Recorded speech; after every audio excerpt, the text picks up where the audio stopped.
परीक्षित देखना, गजेंद्र ने पुष्प अर्पित किया, इसीलिए कभी भी पुष्पवासी लक्ष्मी का अपमान नहीं करना चाहिए। देवराज इंद्र ने दुर्वासा जी के द्वारा दिए गए पुष्पों की माला का अपमान कर दिया था, तो दुर्वासा जी के श्राप से श्रीहीन हो गए थे इंद्र। तो जितने दैत्य साम्राज्य के जन हैं उन्होंने चढ़ाई कर दी और जितना देव साम्राज्य है सब अपने हाथों में ले लिया। और तब देवता उस समय रो करके भगवान नारायण के पास पहुंचे। और ध्यान देना, समाज में जो सज्जन वृंद है ना, उनकी यही सबसे बड़ी कमजोरी है कि थोड़ा सा कुछ आया नहीं कि उनको तनने में समय नहीं लगता है, और जहाँ वो तने तो सीधे कुछ ना कुछ गड़बड़ हो जाती है। देवता तन करके चल रहे थे, श्राप लग गया, राज्य चला गया, भगवान की शरण में गए। तो भगवान ने कहा कुछ ऐसा करते हैं कि तुम्हारा ये रोज रोज का रोना धोना बंद हो जाए। क्या कर दें? एक काम करते हैं, ये समुद्र मंथन करा देते हैं, और समुद्र मंथन के द्वारा अमृत निकलेगा ना, वो अमृत तुम सब पान कर लोगे तो कुछ समय के लिए ही सही ये रोज रोज का रोना समाप्त हो जाएगा। लेकिन इसके लिए आपको दैत्यों का सहयोग भी लेना पड़ेगा। वो हमारा सहयोग क्यों करेंगे? बोले लोभ दो ना, लोभ कि जो अमृत निकलेगा वो उन्हें भी दिया जाएगा। बोले झूठ बोल दे, भगवान कहते बोल दो, क्या जाता है, थोड़ा अच्छे कार्य के लिए झूठ भी बोल देना चाहिए। तो भैया दैत्यों के पास गए, अमृत की बात आई है, तैयार हो गए हैं और समुद्र मंथन के लिए सभी लोग आ गए। तो भैया मंथन प्रारंभ हो, लेकिन समुद्र का मंथन है, मंथन के लिए सबसे पहले कौन सी वस्तु की आवश्यकता पड़ेगी?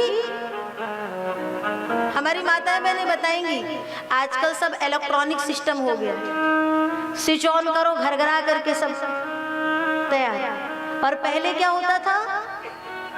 मथानी। तो भैया समुद्र मंथन के लिए मंदराचल की मथानी बनाई गई। और अब काहे की आवश्यकता पड़ेगी? रस्से की। क्यों भाई? साधारण मंथन हो तो रस्सी से, डोरी से काम चल जाएगा, बड़ा सा मंथन है तो रस्से की आवश्यकता पड़ेगी। आचार्य जी कौन से नाग? पक्की बात है, हमारे आचार्य जी कह रहे वासुकी नाग का रस्सा बनाया गया था, तो महाराज हम मान लेते हैं। आरंभ हुआ मंथन, एक तरफ देव एक तरफ दैत्य हैं। लेकिन एक बात बताइए जरा, मंथन किसका हो रहा है? समुद्र का, जिसका आदि अंत नहीं है। मंथन आरंभ हुआ, मंदराचल मथानी नीचे धंसने लगी सरकार।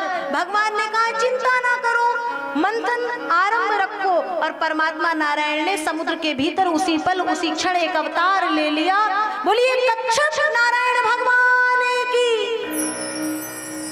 कच्छप अवतार लेकर के गए हैं और मंदराचल को अपनी पीठ पर धारण कर लिए हैं। लोग कहते हैं तो क्या हो गया? कच्छप की जो पृष्ठभूमि है वो बड़ी कठोर होती है, तो भगवान को कोई पीड़ा नहीं हुई होगी। लेकिन एक बात बताओ जरा, पृष्ठभूमि ही कठोर होती है ना, लेकिन निचली जो सतह है वो तो अत्यंत कोमल होती है। और जब इतना कठोर भारी मंदराचल पड़ा होगा ऊपर से, तो सोचो जरा, भगवान को पीड़ा नहीं होगी, भगवान को दर्द नहीं होगा। आज 2-2.5 घंटे में हम पांव इधर उधर करने लगते हैं, घंटे भर हुए नहीं कि हमें तुरंत इधर उधर टहलने को चाहिए। और भगवान ने, हम कहते भगवान ने किया क्या? अरे भगवान का दशांश यदि हमसे करने को कह दिया जाएगा ना, तो लोग कहेंगे भैया इससे अच्छा मृत्यु दे दो, इतना नहीं होता। लेकिन भगवान ने अपने भक्तों की रक्षा के लिए हर कार्य किया सरकार, और बड़े आनंद से मंथन प्रारंभ हुआ। मंथन हुआ और मंथन में सबसे पहले निकला हलाहल विष। अमृत तो सब पान करना चाहते हैं, लेकिन हलाहल विष कौन लेगा? और तब जाते हैं देव देव महादेव भूतात्मन भूत भावना। भगवान भोलेनाथ से सब प्रार्थना करते हैं, और भोलेनाथ ने उस हलाहल विष को समस्त लोगों और जीवों कल्याण के लिए उस हलाहल विष को पान कर लिया। और पान करते साथ ही जैसे ही विष कंठ में पहुंचा, कंठ से नीचे जाने लगा। महाराज भगवान कहते हैं नीचे जाएगा तो हृदय है, और हृदय में हमारे रुक्मिणी रमण विराजमान है। मैं स्वयं कष्ट सह सकता हूँ, लेकिन अपने इष्ट को, अपने भगवान को कष्ट में देख नहीं सकता। इस भय से, इस डर से भोलेनाथ ने उस विष को कंठ में ही धारण कर लिया, और विष के प्रभाव से कंठ पड़ गया नीला और नाम पड़ गया नील कंठ। बोलिए नीलकंठ भगवान की जय। आज लोग कहते हैं जो वो दुनिया भर के चौराहे चौराहे में जो मिलती है, एक तो उसका नशा होता है और एक नशा वो धुआं फेंकते हैं। उनसे कह दो क्या कर रहे हो, बोले हम भोलेनाथ के भक्त हैं। तीर्थों में अधिकतर आपको मिलेंगे बम बम भोले। देखो पीछे से आवाज आ गई थी। अच्छा एक बात बताओ जरा, हमारे भगवान भोलेनाथ तो शमशान की भस्म रमाते हैं। भगवान भोलेनाथ को धतूरे का भोग लगता है, और भगवान ने हलाहल विष का पान किया। और जो ऐसे कहते हैं कि हम भोलेनाथ के भक्त हैं इसलिए इन चीजों का पान करते हैं, तो भोलेनाथ ने हलाहल किया, तुम हलाहल नहीं केवल सादा विष पान कर लो, तुम भी धतूरे का भोग लगा लो।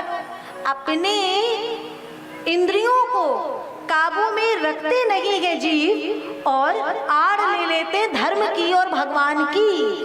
अपनी गलतियों को छिपाने के लिए भगवान की आड़ लेने की आवश्यकता नहीं है। भगवान परात्पर अखिलेश्वर है, कलातीत कल्याण कल्पांतकारी, सदा सच्चिदानंद दाता पुरारी, चिदानंद संदोह मोहा पहारी, प्रसीद प्रसीद प्रभो मन मथारी। ऐसे भगवान से अपनी बराबरी करना उचित नहीं है। तो भोलेनाथ ने तो ये पान किया। धीरे धीरे करके मंथन आगे बढ़ा। इसी मंथन से उच्चैश्रवा नाम का घोड़ा निकला, ऐरावत हाथी निकला है। इसी मंथन से लक्ष्मी मैया आती है, वरमाल जयमाल लेकर के चारों ओर देख रही हैं। नारायण को सर्वगुण संपन्न देख करके गले में वरमाल जयमाल डालती हैं। बाद में धन्वंतर जी महाराज अमृत का कलश लेकर के उत्पन्न हुए।